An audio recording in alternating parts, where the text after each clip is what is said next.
నమస్కారం. ఒక ఉన్నత స్థాయి రాజకీయ నాయకుడు. ఆయన దారుణ హత్యకు గురయ్యారు. 6 ఏళ్లు గడుస్తున్నా ఆ రహస్యం ఇంకా వీడలేదు. అవును. ఈ మధ్యలో 2 ప్రభుత్వాలు మారాయి, దర్యాప్తులు కూడా. ఆ ఎన్నో మలుపులు తిరిగాయి. కానీ న్యాయం మాత్రం ఇంకా అందలేదు. ఆంధ్రప్రదేశ్ రాజకీయాలను, ఆ న్యాయ వ్యవస్థను కూడా కుదిపేసిన వైఎస్ వివేకానందరెడ్డి హత్యకేసిది.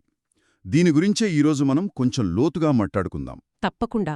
మన దగ్గర ఈ కేసుపై వచ్చిన ఒక సమగ్ర నివేదిక ఉంది కదా, కడప కుట్ర కథనం ఆధారంగా. అవును. దాని ఆధారంగానే ఈ సంక్లిష్టమైన కేసులోని ముఖ్యమైన అంశాలు, వివాదాలు, ఇంకా సమాధానం దొరకని ప్రశ్నలు, వీటన్నిటిని వివరంగా పరిశీలిద్దాం. అసలు ఏం జరిగింది? ఎందుకిలా విచారణ ఆలస్యమవుతోంది? కరెక్ట్. ఇది కేవలం ఒక హత్యకేసు కాదు కదా. ఇందులో అధికారం ఉంది, రాజకీయాలున్నాయి, కుటుంబ సంబంధాలున్నాయి. ఇంకా చెప్పాలంటే మన వ్యవస్థల పనితీరు మీద కూడా ఎన్నో ప్రశ్నలున్నాయి. ముఖ్యంగా ఆ దర్యాప్తులో జరిగిన మార్పులు, సాక్ష్యాల చుట్టూ ఉన్న గందరగోళం, ఆ అనుమానాస్పద మరణాలు, ఇవన్నీ కేసును మరింత జటిలం చేసేయన్నమాట. సరే, మొదట్నుంచి వద్దాం. మార్చి 15, 2019 తెల్లవారుజాము. అప్పుడే సార్వత్రిక ఎన్నికల వేడి మొదలైంది. అవును. హోరాహోరీగా ప్రచారం సాగుతున్న సమయం. పురివెందులోని తన ఇంట్లో వివేకానందరెడ్డిగారు ఆ. చనిపోయారనే వార్త వచ్చింది.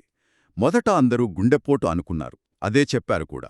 అవును. కాని కాసేపటికే తెలిసింది అది గుండెపోటు కాదని, గొడ్డలితో దారుణంగా నరికి చంపారింది. అంటే ఆ మొదటి కొన్ని గంటల్లోనే చాలా గందరగోళం జరిగింది. అక్కడే కదా మొదటి అనుమానం మొదలయ్యేది. అసలు ఆ గుండెపోటు కథ ఎవరు చెప్పారు? ఎందుకు చెప్పారు? దానిపైనే సీబీఐ ఛార్జ్షీట్లో ప్రధాన ఆరోపణ ఉంది.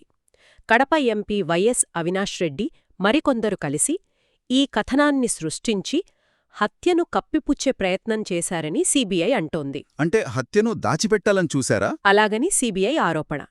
అంతేకాదు, ఇంకో విషయమేంటంటే ఘటనా స్థలంలో ఒక లెటర్ దొరికింది. లెటర్ ఏం రాసుంది అందులో? తన డ్రైవర్ ప్రసాద్ తనపై దాడి చేశాడని వివేకగారే రాసినట్లుగా ఉంది ఆ లెటర్. చూడండి, ఒకవైపు గుండెపోటు కథనం, ఇంకోవైపు ఈ లెటర్. 2 పొంతనలేకుండా ఉన్నాయి. విచిత్రంగా ఉంది. ఇంకా ఘటనా స్థలంలో సాక్ష్యాలు కూడా చెరిపేశారని ఆరోపణలున్నాయి. అంటే రక్తం మరకలు తుడిచేయడం, కట్లు కట్టడం లాంటివి. ఇవన్నీ చూస్తే కేసును మొదటినుంచే తప్పుదారి పట్టించే ప్రయత్నం జరిగిందనే అనుమానాలు బలపడుతున్నాయి. మరి దర్యాప్తు ఎలా మారాయి? హత్య జరిగినప్పుడు టీడీపీ అధికారంలో ఉంది. వాళ్ళు 2 సిట్ బృందాలేశారు కదా? అవును. 2 స్పెషల్ ఇన్వెస్టిగేషన్ టీమ్స్ వేశారు.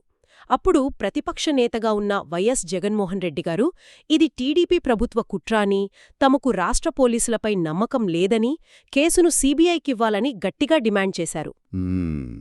ఆ తర్వాత ఏం జరిగింది? ఇక్కడే అసలు కథ ఉంది. 2019 ఎన్నికల్లో వైఎస్సార్ కాంగ్రెస్ పార్టీ గెలిచింది. జగన్ గారు ముఖ్యమంత్రి అయ్యారు. సరే. ఆ తర్వాత తనే అంతకుముందు డిమాండ్ చేసిన సీబీఐ దర్యాప్తుకు ఆదేశించలేదు, దానికి బదులుగా ఇంకో కొత్త సిట్టునేర్పాటు చేశారు. ఓహో, అలాగా? ఎందుకు? అదే చాలామందిని ఆశ్చర్యపరిచింది. వివేకాగారి కుమార్తె డాక్టర్ సునీతారెడ్డిగారు ఈ సిట్లుతో లాభం లేదని హైకోర్టుకు వెళ్లారు. సీబీఐ విచారణ కావాలని అడిగారు. మరి అప్పుడు ప్రభుత్వమేం చేసింది? జగన్గారి ప్రభుత్వం హైకోర్టులో సీబీఐ విచారణను వ్యతిరేకించింది. అంటే ప్రతిపక్షంలో ఉన్నప్పుడు సీబీఐ కావాలన్నవాళ్లే అధికారంలోకొచ్చాక వద్దనడం. అది చాలా విమర్శలకు, అనుమానాలకు తావిచ్చిందన్నమాట.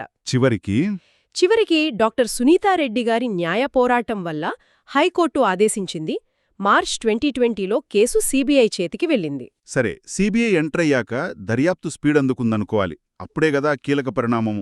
A4 నిందితుడు షేక్ దస్తగిరి అప్రూవర్గా మారడం. అవునవును. అది చాలా పెద్ద టర్నింగ్ పాయింట్. అతని వాంగ్మూలం ఆధారంగానే సీబీఐ మొత్తం 8 మందిని నిందితులుగా చేర్చింది. ఎవరెవరున్నారో ఆ లిస్ట్లో?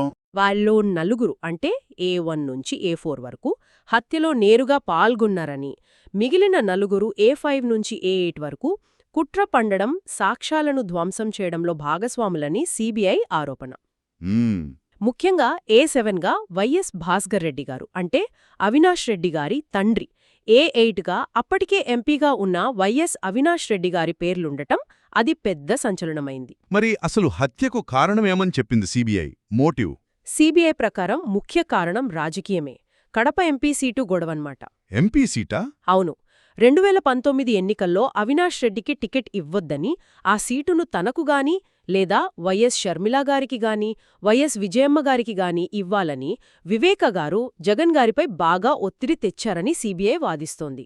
ఓహో. ఇది అవినాష్ రెడ్డి గారికి, ఆయన తండ్రి భాస్కర్ రెడ్డి గారికి రాజకీయంగా అడ్డంకి అవుతుందని భావించి వివేక గారిని హత్య చేసేందుకు కుట్రపన్నారని సీబీఐ కియరి. దీంతో కేసు మొత్తం వైఎస్ కుటుంబం అంతర్గత రాజకీయాలు, అధికార పోరు వైపు తిరిగింది. అయితే అవినాష్ రెడ్డి గారు ఈ ఆరోపణలను మొదటినుంచి ఖండిస్తున్నారు కదా. సీబీఐ దర్యాప్తు సరిగ్గా జరగట్లేదని, అప్రూవర్ మాటలు నమ్మొద్దని అంటున్నారు. అవును, ఆయన వాదన కూడా బలంగానే ఉంది. ఇక్కడ ఇంకో కోణం చూడాలి. సీబీఐ చెప్పిన మోటివ్కి కాస్త భిన్నంగా కొన్ని విషయాలున్నాయి. హత్యకు ముందు రోజు కూడా వివేక గారు తన గెలుపు కోసమే ప్రచారం చేశారని అవినాష్ రెడ్డి గారు చెప్తున్నారు. నిజమా? అంతేకాదు, వివేక గారి సోదరి సౌభాగ్యమ్మ గారు, అల్లుడు నర్రెడ్డి రాజశేఖరరెడ్డి గారు కూడా సీబీఐకిచ్చిన వాంగ్మూలాల్లో అవినాష్ అభ్యర్థిత్వాన్ని కుటుంబం ఒప్పుకుంది, వివేక కూడా ప్రచారంలో పాల్గొన్నారు అని చెప్పినట్టు వార్తలొచ్చాయి. మరిది సీబీఐ చెప్పే మోటివ్ థీరీని ప్రశ్నిస్తుంది కదా. అవును. మరి టెక్నికల్ ఎవిడెన్స్ సంగతేంటి? దానిపైన వివాదముందే అంటున్నారు. ఉంది. ఉదాహరణకు, నిందితుడు Sunil Yadav A2 phone location హత్య జరిగిన రాత్రి అవినాష్ రెడ్డి గారి ఇంట్లో లేదా ఆ పరిసరాల్లో ఉందని సీబీఐ గూగుల్ టేకౌట్ డేటా ఆధారంగా చెప్తోంది. అయితే దీనిపై అవినాష్ రెడ్డి గారి తరపున వాదనేంటంటే, గూగుల్ టేకౌట్ డేటా 100% కరెక్ట్ కాదని, అది సిగ్నల్ బలం, చుట్టుపక్కల వైఫై నెట్వర్క్స్ లాంటి వాటిపై ఆధారపడి ఉంటుందని, దాన్ని తిరుగులేని సాక్ష్యంగా తీసుకోలేమని అంటున్నారు. గూగుల్ కూడా దాని ఖచ్చితత్వంపై గ్యారంటీ ఇవ్వదని చెప్తున్నారు. అంటే ఆ డేటా ఖచ్చితం కాదంటారా? వారి వాదన అది. అలాగే ఇంకో కీలకమైన విషయం, హత్య విషయం జగన్ గారికి ఎప్పుడు తెలిసింది అనే దానిపై కూడా 2 వాదనలున్నాయి. ఉదయం 6:15 తర్వాత వివేక గారి పిఏ ద్వారా బయటకు తెలిసిందని కొందరు అంటుంటే, కానీ అంతకంటే ముందే తెల్లవారుజామునే అవినాష్ రెడ్డి గారు ఫోన్ చేసి జగన్ గారికి చెప్పారని సీబీఐ ఆరోపిస్తోంది. ఇది గనుక నిజమైతే హత్య విషయాన్ని దాచే ప్రయత్నంలో పెద్దవాళ్ల ప్రమేయం ఉందనే అనుమానాలకు ఇంకా బలం చేకూరుతుంది. దర్యాప్తు ఇలా ఉండగా డాక్టర్ సునీతారెడ్డి గారు సుప్రీంకోర్టుకు వెళ్లారు కదా. ఏపీలో విచారణ జరిగితే న్యాయం జరగదని, సాక్షులను బెదిరిస్తున్నారని ఆమె ఆరోపించారు. అవును, అది కూడా కేసులో చాలా ముఖ్యమైన మలుపు. నవంబర్ 2022లో సుప్రీంకోర్టు ఒక చరిత్రాత్మక తీర్పిచ్చింది. కేస్ విచారణను కడప నుంచి హైదరాబాద్లోని సీబీఐ కోర్టుకు మార్చాలని ఆదేశించింది. ఎందుకు మార్చారు? సుప్రీంకోర్టేం చెప్పింది? సుప్రీంకోర్టు చెప్పిన కారణాలు, చేసిన కామెంట్స్ చాలా సీరియస్గా ఉన్నాయి. పిటిషనర్ అంటే సునీతగారు చెప్పిన అనుమానాలు నిరాధారమైనవి కావు, అవి నమ్మదగినవిగానే ఉన్నాయి అని కోర్టంది. ఓహో. అంతేకాదు, సాక్షులకు ప్రాణహాని ఉందని, దర్యాప్తు అధికారులనే వేధిస్తున్నారని, రాష్ట్రంలో ఫ్రీ అండ్ ఫెయిర్ ఇన్వెస్టిగేషన్ జరిగే వాతావరణం కనిపించడం లేదని కూడా సుప్రీంకోర్టు అభిప్రాయపడింది. ఇది ఒక రకంగా అప్పటి రాష్ట్ర ప్రభుత్వంపై పరోక్షంగా అవిశ్వాసం చూపించినట్లే. చాలా అరుదుగా జరుగుతుందిలా. అయితే ఈ కేసులో నన్ను వ్యక్తిగతంగా బాగా కలవరపరిచే అంశం ఆ అనుమానాస్పద మరణాలు. 2019 నుంచి ఇప్పటిదాకా ఈ కేసులో సంబంధం ఉందని అనుమానిస్తున్న 6 వ్యక్తులు చనిపోయారు. అవును, 6. శ్రీనివాసులు రెడ్డి, ఈసీ గంగిరెడ్డి, కల్లూరి గంగాధర్ రెడ్డి, నారాయణ యాదవ్, వైఎస్ అభిషేక్ రెడ్డి, చివరికి ప్రత్యక్ష సాక్షి అనుకున్న వాచ్మెన్ రంగన్న. ఇలా 6 అనుమానాస్పద పరిస్థితుల్లో చనిపోయారు. ఇది యాదృచ్ఛికం అనగలమా? 6 అంటే చాలా కష్టం.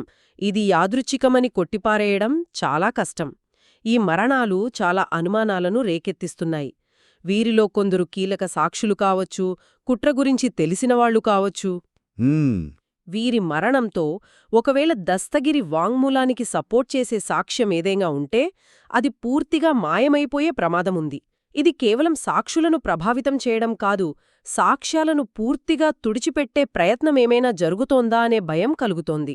అందుకేనేమో 2024లో ఏపీలో ప్రభుత్వం మారగానే కొత్త ప్రభుత్వం ఈ 6 మరణాలపై దర్యాప్తుకు సిట్ వేసింది. అవును, అది కూడా ఈ కేసులో ఇంకో కొత్త పరిణామం.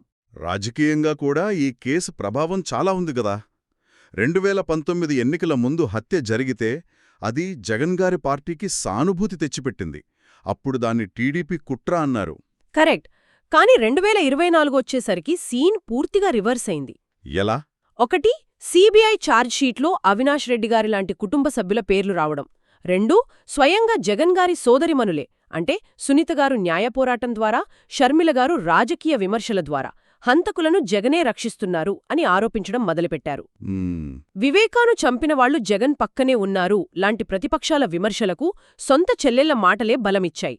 ఇది వైఎస్సార్సీపీకి, ముఖ్యంగా జగన్ గారి ఇమేజ్కి చాలా డ్యామేజ్ చేసిందని, 2024 ఎన్నికల ఫలితాలపై దీని ప్రభావం ఉందని విశ్లేషకులు అంటున్నారు. ప్రజల్లో కూడా భిన్నాభిప్రాయాలొచ్చాయి కదా. వచ్చాయి. కొందరు దీన్ని ఇంకా రాజకీయ కుట్రగానే చూశారు. కాని చాలామంది, ముఖ్యంగా తటస్థులు, విద్యావంతులు, సీబీఐ దర్యాప్తు, సాక్షుల మరణాలు, సునీతగారి పోరాటం ఇవన్నీ చూసి జగన్ గారు తన వాళ్లను కాపాడుతున్నారనే అభిప్రాయానికి వచ్చారు.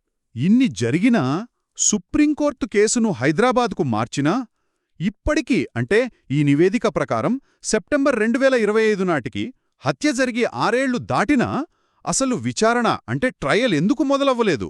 ఇదే అర్థంగాని విషయం. అదే ఇప్పుడు అందరి మదిలో ఉన్న ప్రశ్న. ఒక విచిత్రమైన పరిస్థితి నెలకొంది. సీబీఐ ఏమో సుప్రీంకోర్టుకు మా దర్యాప్తు పూర్తయింది అని చెప్పింది. సరే, కాని బాధితురాలు డాక్టర్ సునీతారెడ్డి గారు మాత్రం విస్తృత కుట్ర అంటే లార్జర్ కాన్స్పిరసీ కోణంపై దర్యాప్తు ఇంకా పూర్తి కాలేదని, దీని వెనకున్న అసలు సూత్రధారులెవరో తేల్చాలని మళ్లీ సుప్రీంకోర్టుకు వెళ్లారు. అంటే ఇప్పుడున్న నిందితుల వెనుక ఇంకా పెద్దవాళ్లున్నారనే ఆమె అనుమానమన్మాట. అవును, ఆమె పిటిషన్ సారాంశం అదే. ఈ హత్య వెనుక ఇంకా పెద్ద రాజకీయ, ఆర్థిక ప్రయోజనాలు ఉండొచ్చని, వాటిని కూడా బయటపెట్టాలని ఆమె కోరుతున్నారు. ఇది ఒకవైపు. మరోవైపు నిందితులకు ఇవ్వాల్సిన డిజిటల్ ఎవిడెన్స్లోని వేల ఫైల్స్, దాదాపు 35,000 ఫైల్స్ తమకు టెక్నికల్ ప్రాబ్లమ్స్ వల్ల ఓపెన్ అవ్వట్లేదని, అవన్నీ సరిగ్గా ఇస్తేనే తాము విచారణకు వస్తామని నిందితుల తరఫు లాయర్లు అంటున్నారు. అంటే ఒకవైపు దర్యాప్తు పూర్తి కాలేదనే వాదన, ఇంకోవైపు టెక్నికల్ ఇష్యూస్ వల్ల ట్రయల్కి రాలేమనే వాదన. అవును, ఈ రెండిటి మధ్య అసలు విచారణ ప్రక్రియ ముందుకు కదలడం లేదు. ఇదొక క్యాచ్-22 సిచ్యువేషన్లా తయారైంది. ఒక విష వలయంలా మారిపోయింది. 6 ఏళ్ల సుదీర్ఘ నిరీక్షణ, 6 అనుమానాస్పద మరణాలు, వ్యవస్థలతో పోరాటం, చివరికి టెక్నికల్ కారణాలతో ఆగిపోయిన విచారణ, వైఎస్ వివేకానందరెడ్డి హత్యకేసు నిజంగా ఎన్నో ప్రశ్నలను మిగిల్చింది. ఖచ్చితంగా. ఈ కేసులో మనం చూస్తున్న ఈ జాప్యం, ఈ డిలే, ఇది న్యాయ ప్రక్రియలో సహజంగా జరిగే ఆలస్యమా, లేక శిక్ష నుంచి తప్పించుకోవడానికి ఒక ఆయుధంగా వాడుకుంటున్నారా అనేది చాలా కీలకమైన ప్రశ్న. ఎందుకంటే ఇలా కాలయాపన చేయడం ద్వారా అధికారం, డబ్బు ఉన్నవాళ్లు చట్టం నుంచి సులభంగా బయటపడచ్చు అనే అభిప్రాయం జనాల్లో బలపడితే అది మన న్యాయ వ్యవస్థ మీద నమ్మకాన్నే దెబ్బతీస్తుంది. నిజమే. ఇది కేవలం ఒక హత్యకేసు విచారణ కాదు. ఇది మన మొత్తం సిస్టమ్ విశ్వసనీయతకు, నిష్పాక్షికతకు ఒక పరీక్ష లాంటిది. మనం ఆలోచించాల్సిన విషయం ఒకటుంది. ఈ కేసులో న్యాయం ఇంతగా ఆలస్యమవడం దాదాపుగా న్యాయాన్ని నిరాకరించినట్లే కదా.